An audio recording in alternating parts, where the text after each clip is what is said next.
Mayol étant un des artistes importants du parcours du musée d'Orsay, bien représenté dans les collections, mais un artiste qui n'avait jamais eu droit à sa monographie comme l'ont eu ses contemporains.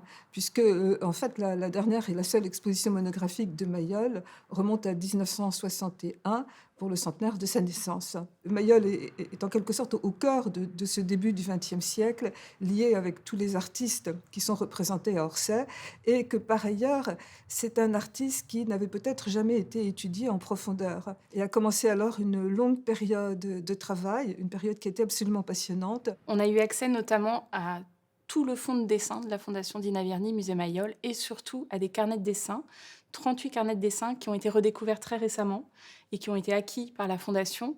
Et c'est la première fois que des chercheurs ont pu consulter de manière extensive tous ces carnets de dessin. Ça nous a permis d'essayer de comprendre quelles étaient leurs datations, à quel moment certaines œuvres apparaissaient, parce que Mayol, ça n'échappe à personne, travaille sur un corpus de forme très fermé, figure debout, figure assise principalement. Beaucoup de dessins servent en fait de notation pour essayer de comprendre une anatomie, mais ne sont pas préparatoires à une œuvre.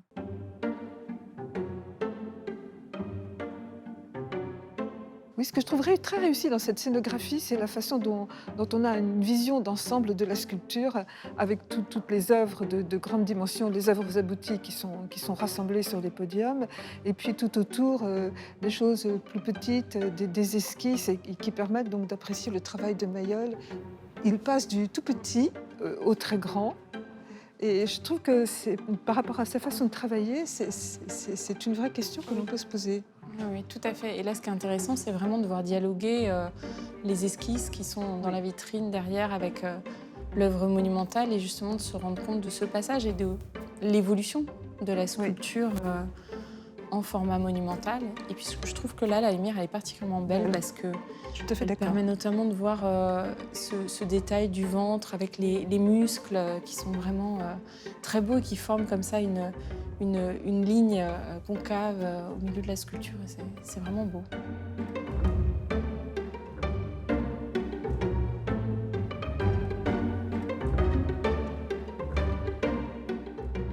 Le parcours est chronologique, donc nous suivons la carrière de Mayol et nous avions voulu de toute façon, depuis le point de départ, mettre l'accent sur la première partie de sa carrière, ce moment où il vient à Paris, où il se croit destiné à la peinture et peu connu, et en réalité parce que les œuvres ne sont pas très présentes dans les collections nationales, au musée d'Orsay en particulier, et aussi je crois parce qu'on ne les associe pas à Mayol. Tout le monde connaît la grande femme en rose qui fait partie des collections du musée depuis toujours, qui a même été l'affiche de la préfiguration du musée d'Orsay à un moment donné, mais je pense que le public n'associe pas ce merveilleux tableau aux sculptures qu'il a l'habitude de voir. Cette idée de respecter et d'essayer de comprendre la démarche de l'artiste, évidemment, on en a tenu compte effectivement dans la présentation des œuvres, tout simplement en s'appuyant sur des photographies d'époque, de présentation du vivant de l'artiste quand c'était possible, ou parfois on a la chance d'avoir notamment une lettre de Mayol pour la nuit où il explique la hauteur à laquelle l'œuvre doit être présentée, où il explique que la sculpture doit dominer en fait, et ça c'est très important. C'est-à-dire que justement quand on cherche à tirer Mayol à tout prix du côté de la modernité, on s'imagine qu'il faut placer les œuvres de Mayol au sol. Et en réalité, surtout pour les figures assises, ce sont des femmes qui doivent dominer, presque des déesses, on pourrait dire. On doit être impressionné par la massivité, par la pesanteur de ces figures. Et c'est vraiment comme cela qu'aussi les proportions ont été conçues. Et Mayol explique qu'il ne faut surtout pas avoir le dessus de la tête. Il y a vraiment l'idée que la sculpture doit dominer le spectateur et pas l'inverse. Et c'est aussi comme cela que l'unification par la lumière prend tout son sens et que vraiment la sculpture donne sa pleine mesure. Mayol donc se croit destiné à la peinture et arrive à Paris en 1882, hein, pour essayer d'entrer à l'école des beaux-arts. Il a beaucoup de mal dans cette opération. Je pense que ce qui est vraiment important à cette date, c'est le milieu dans lequel il pénètre. Ce milieu artistique, alors il noue des amitiés très fortes avec des gens comme Bourdelle, avec des gens comme Lauger, Achille Lauger, avec des gens comme Monfred, qui vont l'aider dans cette période qui est vraiment une période difficile pour lui. Et puis, je pense qu'il regarde aussi ce qui est autour de lui. Ce Mayol-là, c'est déjà un Mayol qui cherche une forme de simplicité. Une des choses qui est frappante, c'est la façon dont les modèles sont toujours présentés de profil, donc ce qui lui permet de mettre l'accent sur le contour, sur la ligne, et qui est quelque chose que l'on retrouve tout au long de sa carrière. On perçoit déjà ce qui sera la caractéristique du travail de sculpteur de Mayol, donc ce refus des détails un peu inutiles, cette volonté d'une forme solide, compacte, qui se rapproche souvent de schémas géométriques. C'est cette grande simplification, ce refus du mouvement aussi. Et ensuite, il commence à connaître le milieu des nabis et notamment devient très lié avec Édouard Vuillard. Et c'est par Vuillard qu'il rencontre ses premiers mécènes. Et c'est vraiment la rencontre avec le comte Kessler, qui est un mécène allemand, qui est très francophile, qui connaissait Rodin, qui entend parler de Mayol et qui, voyant des dessins de femmes assises de Mayol, Mayol lui parle de son projet d'en faire une sculpture monumentale. Et Kessler, totalement séduit, lui commande aussitôt la transcription de cette fameuse figure qui va devenir Méditerranée.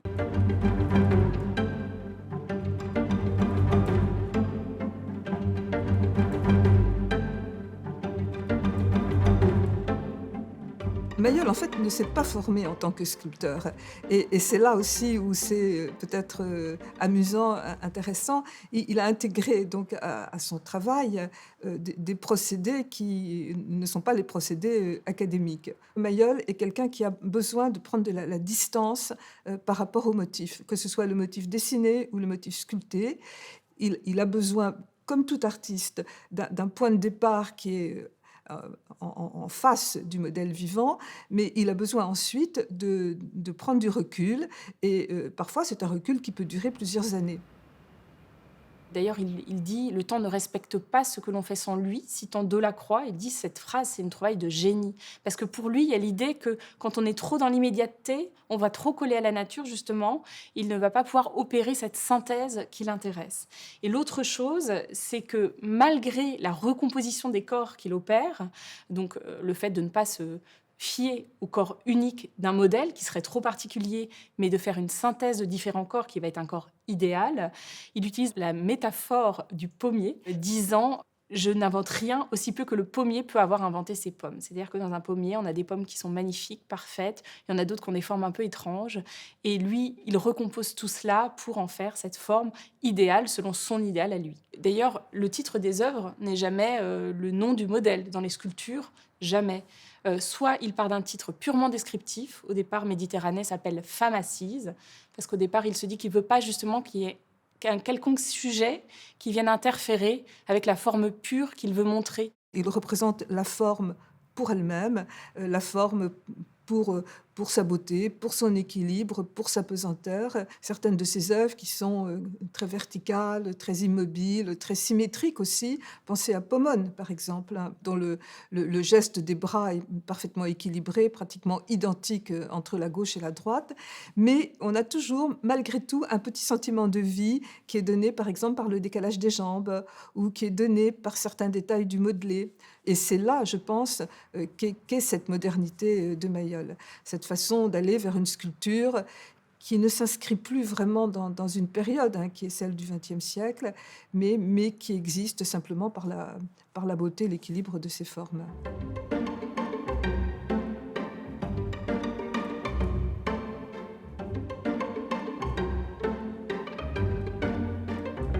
Leda, c'est vraiment une œuvre emblématique de Mayol. C'est une œuvre qui est vraiment à compter énormément pour le début de la reconnaissance de Mayol, qui a été très admirée, notamment par les artistes nabis, les amis de Mayol, qui en fait opèrent un glissement justement vers l'abandon du sujet de l'anecdote qui intéresse Mayol. Donc Leda était accompagné du cygne de Jupiter et Mayol dit « je l'ai enlevé parce qu'il n'était pas bon, mais c'est aussi, il l'enlève parce que justement il ne veut plus qu'il y ait cette anecdote mythologique » pour représenter cette figure assise, tournoyante, gardant juste le geste en fait, de la surprise de Leda, qui est vraiment un geste charmant. C'est une figure qui est toute petite, mais qui a déjà une forme de monumentalité qui est absolument fascinante, tournoyante. Et on la présente dans l'exposition à côté d'un tableau de Vuillard, qui lui aussi possédait un exemplaire en terre cuite blanche de Leda et qui l'a représenté à plusieurs reprises dans des tableaux, jouant avec les échelles.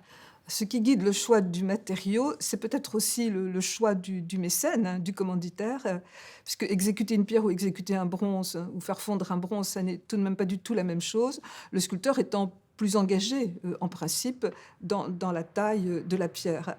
Alors, Mayol a aimé tous ces matériaux, a préféré la pierre au marbre et a préféré le plomb au bronze, parce qu'il cherche chaque fois une sorte de sensibilité, de douceur plus grande que n'ont ni le marbre qui est trop blanc et trop froid, ni le bronze qui est, souvent trop précis. Et je crois que plus on se plonge vers Mayol, plus on se rend compte à quel point c'est un artiste qui est subtil, et qui demande beaucoup de temps, de la même manière que lui prenait beaucoup de temps pour créer, pour, être admiré. Je crois qu'il faut, se laisser, voilà, séduire, prendre le temps de regarder.